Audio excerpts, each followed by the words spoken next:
Hello, I'm Georgina Rose, and welcome back to the Darling YouTube channel. On this channel, we discuss everything related to magic, mysticism, the occult, and everything on the fringes of religion. As you've noticed in the past few videos, I've been moving things around, trying new things out. I'm trying to figure out a better filming setup. But in the meantime, this is what we're working with. So in this video, I actually have been very reflective. This was not what I was originally going to talk about. But as some of you guys know, I hit my anniversary of how long I've been an occultist it's like right after Imbolc, so that would be mid-February. So whenever I see, like I have like a little board on my wall that has like all the major like neo-pagan holidays. Whenever I see Imbolc coming up, I tend to get really reflective and pensive about my spiritual path. And one thing that I was thinking about the other night was the various occult concepts or teachings, specific lessons, specific ideas that have actually changed my life. And I don't mean changed my life just when I'm doing like magical rituals, because obviously these are how I do magical rituals, so of course it's changed that, but also how it's changed my personal life, the way I move through the world, the way I operate, like how have things that have changed the entire way that I think. And these esoteric concepts, if I were to teach people only so many concepts, these would be the ones that I would go with because they are the grounding ideas of Western esotericism and the ones that I find the most applicable to my life. So without further ado, let's get into it. So to start, the first idea, I think most people will expect that I'm going to talk about this one, is true will. So as you guys know, I am sort of kind of a Thelemite, and I've spent many, many years in Thelemic spaces, in Thelemic groups, around Thelemites. And the key idea of Thelema is true will. The word Thelema is actually Greek for will. So what is true will? True will is the idea that every individual has a purpose and a path in their life. But it's a little more complicated than a mere idea of a higher purpose, because true will is essentially something that is given to you by the gods that you have to discover through spiritual practice and ritual. True will is not an answering of a question, but a continuous journey of discovery.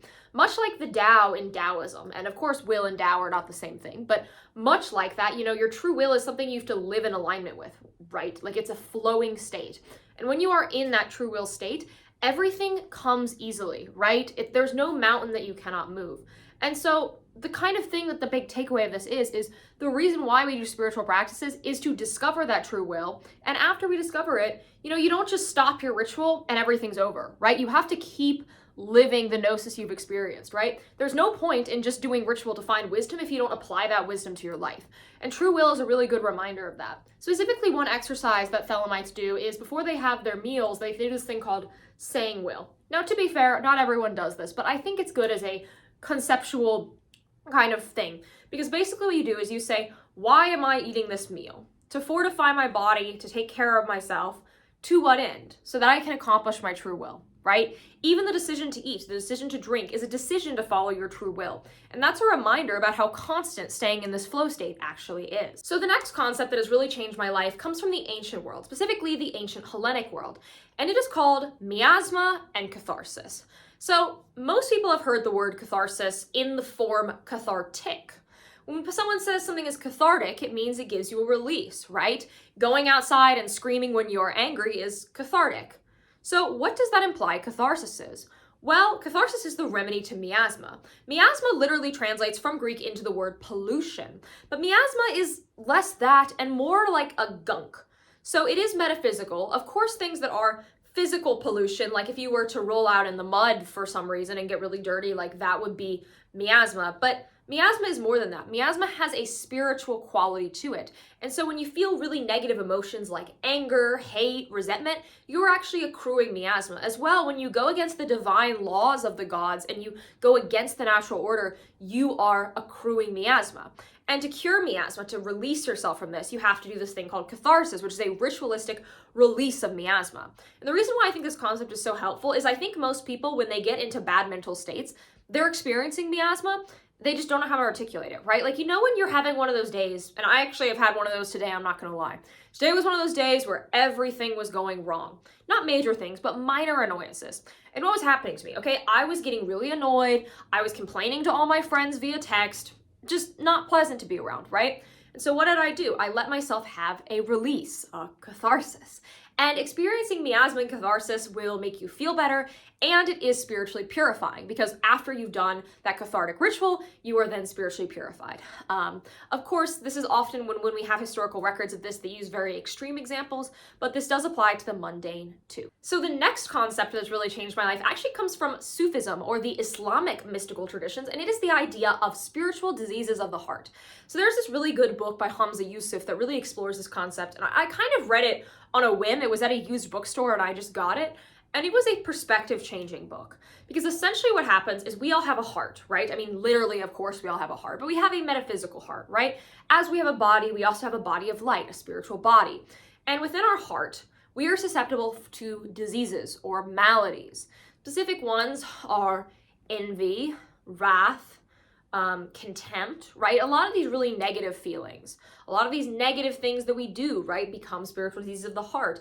Vanity, right? And what happens, right? Your heart gets corrupted, your heart gets spiritually wounded, and you act out in ways that are counter to divine law and counter to human flourishing.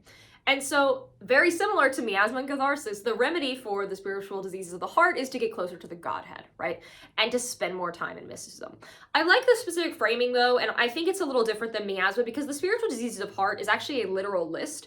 And I think it's worth looking at that list, looking at that book by Hamza Yusuf, and seeing how many of these you might be struggling with, how many of these you relate to. Because miasma, as it is a very broad concept, the spiritual diseases are a little bit more specific, and so it kind of puts it in plainer terms and gives you like basically a list of things to watch out for. So the next concept that's really been perspective changing for me is the idea that there is no separation. So when you're learning Kabbalah, or the Jewish mystical system that then became the Christian mystical system, that then became the Hermetic mystical system, and so on and so on and so on, everyone has their own version of the Kabbalah blah blah these days. You know this diagram, right? I think everyone has seen it. It's called the Tree of Life. It's this little, there's all these circles, and there's the lines between the circles. You know what I'm talking about. If you've ever seen Evangelion on Netflix, you know what I'm talking about. Now, that is one way to depict the spheres, and the reason why they do that is to show all the different levels. But that's not actually how they look. There's a completely different way of drawing that, where it's this like circle labyrinth thing, where it's like looping. Yeah, the reason why I like the looping more, even if it is actually kind of harder to understand, is it shows that it's all connected and all happening at the same time, right? While we have these really cool metaphysical flow charts, I mean, we're basically like the graph appreciation community over in esotericism, we also understand that things are not separated, right? So when you're having a spiritual experience, you're having a material experience, and vice versa. When you are having a material experience, you're having a spiritual experience. And thinking about that can really help you conceptualize and make more sense of your life. As well, when you understand this, you know that various rituals you have in your secular life are also rituals in your spiritual life. And it really helps you bring the spiritual into your life in a lot of powerful ways. As well, specific practices like planetary remediation, a big thing that I advocate for. I wasn't saying that in air quotes to mock planetary remediation. It's like a cornerstone of my practice. I was just trying to like make it clear that's a term. Anyways, a lot of the things you do in planetary remediation are not things that look like rituals, right? You're not setting up the incense and the candles. Now, sometimes it does, but not always. And I think a lot of people struggle to comprehend that not all spiritual things look like that. And the reminder that there is no separation, I think really puts that into perspective and helps you remember that things don't have to look spiritual to be spiritual. It is actually what I named my channel after, so that would be Dot. So I am Dot Darling because I thought it was really funny to put a really serious metaphysical concept and then a little pet name after it. Now, what is Dot? Now, Dot is a spear on the Tree of Life, but it's also kind of the non-existent spear. It's kind of a spear, kind of not a spear. Good debate in the comments section there. But one of the key ideas of Dot is one of the times that you encounter Dot is when you cross the abyss. So when a magician evolves, you know, he goes through spiritual evolution, he goes through the degrees of progression that someone has. Eventually, he has to cross the abyss or experience the dark night of the soul. In this moment, you feel completely separated from divinity, completely detached, like it's completely gone. But what you realize is that divinity is always there. Even when you are in your worst night, your worst day of your life, you're in the ER, you're suffering, right? The gods are always there. And this thought really is a very comforting one and a grounding one. If you get sick, you can remember this, and it can really bring you perspective and peace.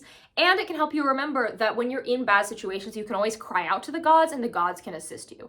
I think this idea is really, really important, and one that a lot of people struggle with. And I think it's how people get into spiritually corrosive states like despair. The idea that like there's no hope for them, they don't deserve any forgiveness ever, they just deserve to suffer, right? The big way to get out of despair is remembering that even in the worst places, there is divinity. There are some traditions over in the East where people literally like roll around in shit and like around corpses. And why do they do this? I mean, it's shocking, sure, but they do it for a reason. Now, I'm not saying you should do this. Don't roll in shit. A bit much.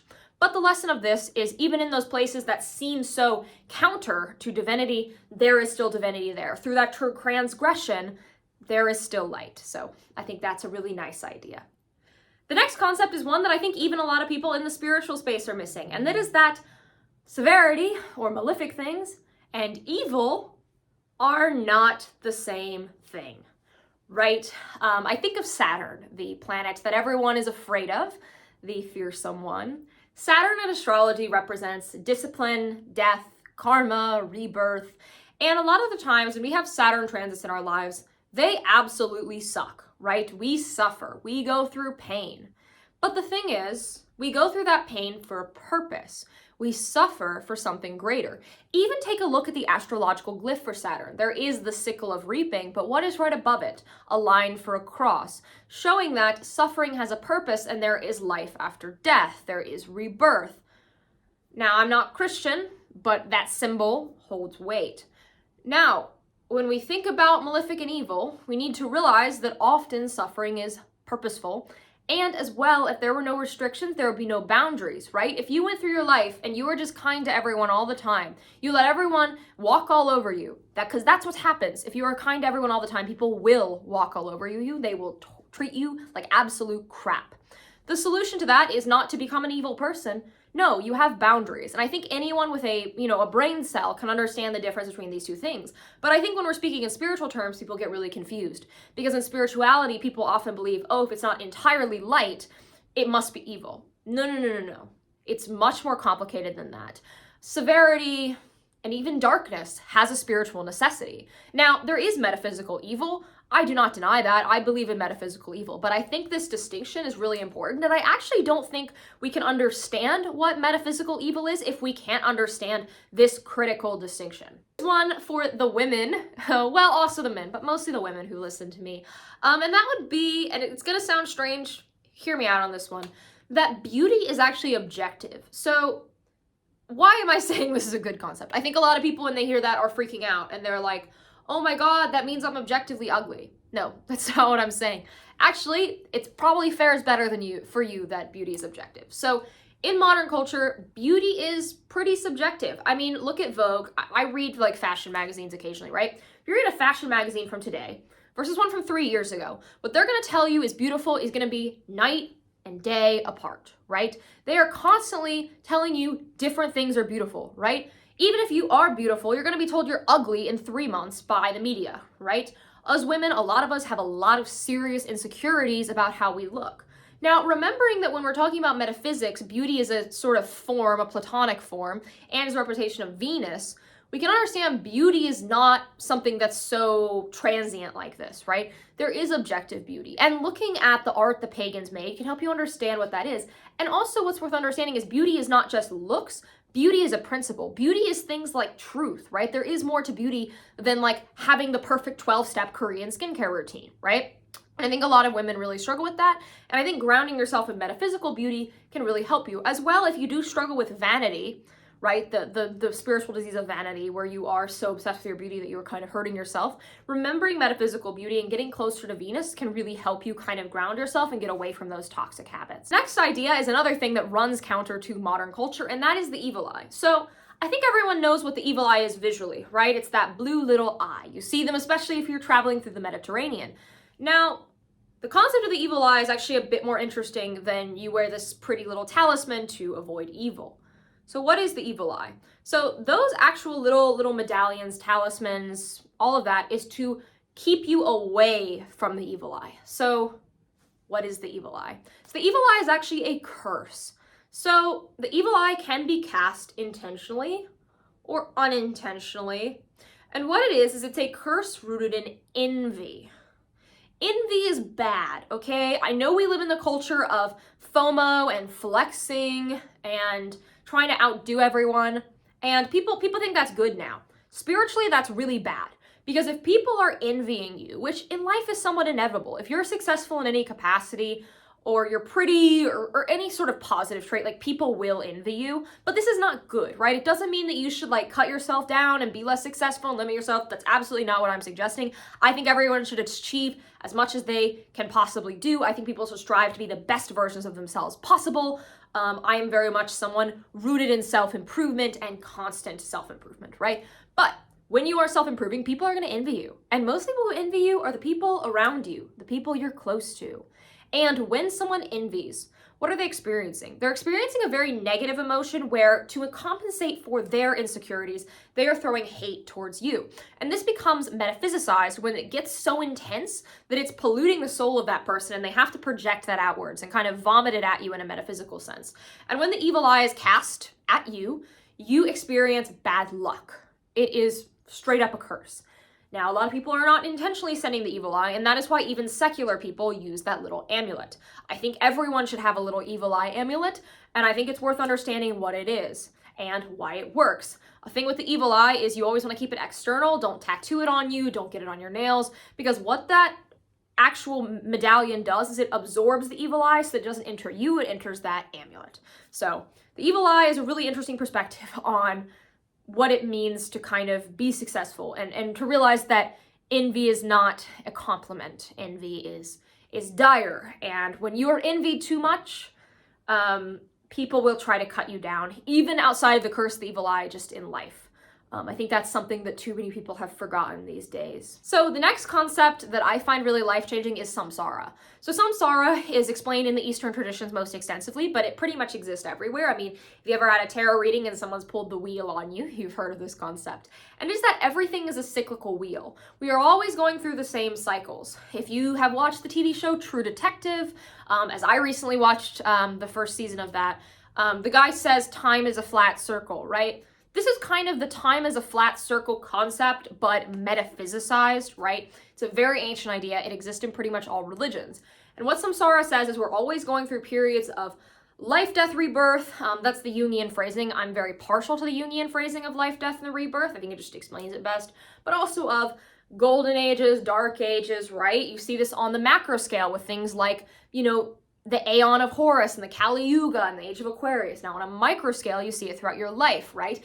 In Wicca, they talk about the archetype of the mother, maiden, crone, and then you have your child, and then mother, maiden, crone, right? This exists in all layers of being. Even outside, you see this changing of the wheel of the year. It's a wheel. Everything's a wheel. Wheel, wheel, wheel, wheel, wheel. It's all wheels. Now, why does this concept mean anything on small scale? Because on a large scale, it obviously explains how the world works. But in our personal lives, this is a really useful idea because it shows us that everything is transient. When people are going through hard times, they often really do believe that this is like their life forever, right? It's this bleak perspective. It's very, very common. I've met many of these doomers who really do believe like, okay, well, I'm having a bad year, you know, the job market isn't going how I want, the girl won't date me, right? So it's over for me. You know, may as well kill myself. Well, do not kill yourself. Good metaphysical reason not to kill yourself, because everything is temporal, it's all cyclical, and it's all gonna come back around. And if you're having a good time, I mean, yeah, that good time won't last forever, but you couldn't appreciate that good time if there wasn't a bad time anyway, so kind of evens out. Samsara is very comforting. It's a little existentially horrifying, but comforting at the same time. I mean, something can be existentially horrifying and comforting at the same time. I mean, there is contradictions that exist in many, many things. Trust me. Next is not really something that's like day-to-day comfort or something that will soothe you psychologically, but just kind of a nice thing. And I was explained this when I was actually at a ritual at this like witch shop in Brooklyn. This witch shop I went to used to do these like monthly full moon rituals. And I remember we were doing a ritual out of the Greek magical papyri, and the girl who was running the ritual said that, you know, she kind of just said this. She didn't really go deep into this, but I've thought a lot about this since then. It's so interesting when someone makes like a side comment and it ends up like affecting you for many years, you know? And she told me that when you do these ancient rituals, like things out of the Greek magical papyri, you're kind of in a sense, bringing those people back. It's almost like a little necromancy, right? Like you've brought them back to life. And so I'm someone who really venerates my ancestors. I think everyone should honor your ancestors. I actually have a sign over there that says, it's like a plaque. It says, honor your ancestors, for you are the result of 1,000 loves. I think that's very cute, but it is true, right? You are the product of 1,000 loves. You were the product of your ancestors. Your ancestors built the civilization that you live in. You would literally have nothing without them, right? These things like YouTube, me talking, there was not all these orators throughout history, I wouldn't be doing this. If there were not all these mystics, I would not be doing this. If someone didn't paint this painting, because this is a reprint of an older painting, it wouldn't be on the wall, right? Your ancestors built absolutely everything. Even if you are someone who contributes a lot, I mean, you can't contribute at all, and that knowledge that you use to contribute is from your ancestors. So it's really only logical that you honor your ancestors. Pretty much every culture worldwide does this to some extent. I will say in the Western culture, it's like I live in the West, I'm an American. It's a lot less common, but I think it should be brought back. I think ancestor veneration is really, really, really important. And I think this idea that every time you do something your ancestors did, you're bringing them back is so beautiful. And you know, if you have my grandfather passed away not that long ago. I have a photo book of all the photography he took. He was really into photography. And every time I flip through those photos or I take photos myself, right, I'm kind of bringing him back in a sense because I'm continuing in something he loves. Right? This is another good reason to be sentimental and kind of hold on to things of people, you know, who have passed on. You have, say, a grandmother who passed away who's really into baking. When you bake her recipes that she has saved, you are, in a sense, bringing her back. And I also think thinking this way is really good at instilling gratitude in you. I think a lot of people struggle with gratitude. They don't think about gratitude much. I don't think gratitude is really prized in our culture. I think it is occasionally brought up, like maybe on Thanksgiving, but that's about it. And I think instilling yourself in gratitude is really, really important. I also think a lot of people have a kind of hatred towards their ancestors for various reasons. Some legitimate, some completely stupid. I think if you are one of these people, especially I get this conversation when I talk to people who, let's say their parents died and their parents abused them or something, right? Horrible situation. But I have spoken to people who this is their case. And so they're like, I don't want to venerate my ancestors. My ancestors suck. And I'm like, you can always look at your further back ancestors. Your ancestors are not just like the parent who abused you. You don't need to throw out all your ancestors because of one really, really horrible one. So yeah, just think about that. I think that's all good to consider. Keep the legacies alive, and I think it's a valuable thing to do. Even if you're not a pagan, I mean, obviously I'm a pagan, my content is kind of geared around paganism. You can still do that in your own respective tradition. I don't think there's a single religion where like ancestor veneration in the broad sense is banned. So yeah, that's really all I have to say in this video. Please like, comment, subscribe, and ring the bell. And if you're subscribed for 93 days, you will be your holy guardian angel. I now offer astrology services, so you can book an astrological planetary remediation-based reading with me. Details for that are below. I also offer tarot readings. My channel is supported through Patreon. You get a bonus video every month, a ritual guide every month. And if you're a high enough tier, you get mentorship sessions. So all that's below. I'm also on most platforms under the sun. I also host the podcast, The Postmodern Iconoclast, which is available on most podcasting platforms and on this channel. So have a good day, afternoon, mid-morning, mid-evening, whatever time it is, wherever you are. Bye!